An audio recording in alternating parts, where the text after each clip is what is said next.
Assalamu alaikum, I'm Aisha and you're watching Samaa News. Here are today's headlines. Israeli Prime Minister Benjamin Netanyahu has said that he told US President Donald Trump last week that any US deal with Iran must include the dismantling of Iran's nuclear infrastructure, not just stopping the enrichment process. Speaking at the annual conference of presidents of major American Jewish organizations, Netanyahu also said Israel still needs to complete the job of destroying all tunnels in Gaza. He said Israel has already dismantled 150 kilometers of an estimated 500 kilometers. Netanyahu said he is skeptical of a deal, but it must include enriched material leaving Iran.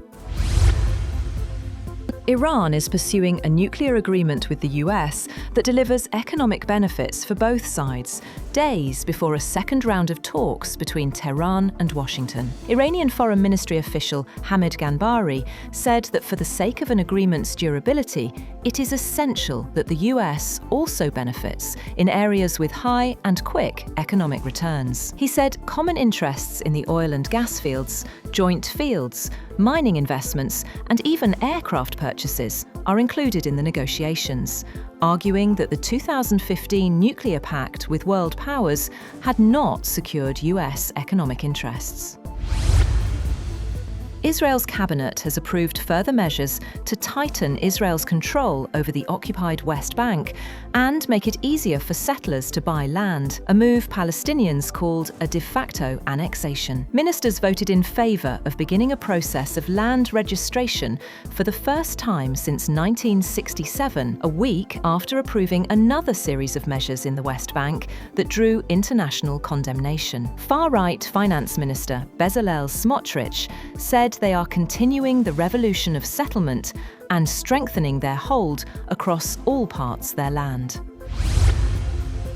President Donald Trump says member states of the new Board of Peace will pledge more than $5 billion for Gaza reconstruction and humanitarian aid at a meeting on Thursday. In a post on Truth Social, he said thousands of personnel have also been committed to a UN-authorized stabilization force for the region. The initiative follows a Security Council resolution backing the post-war plan for Gaza.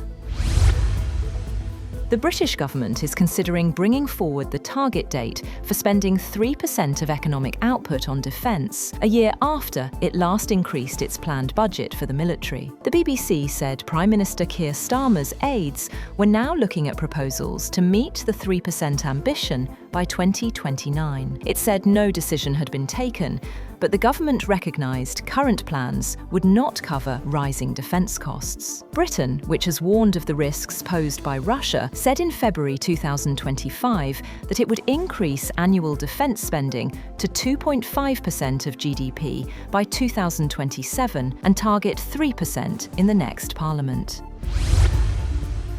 European Commission President Ursula von der Leyen has reflected a feeling of profound change among European leaders at this weekend's Munich Security Conference, when she said that some lines have been crossed that cannot be uncrossed anymore. US President Trump's push to annex Greenland, and with the Russia-Ukraine war about to enter its fifth year, and Moscow viewed as an increasing threat by its European neighbours, leaders from the continent declared they would accelerate efforts to boost their own defences and rely less on the US.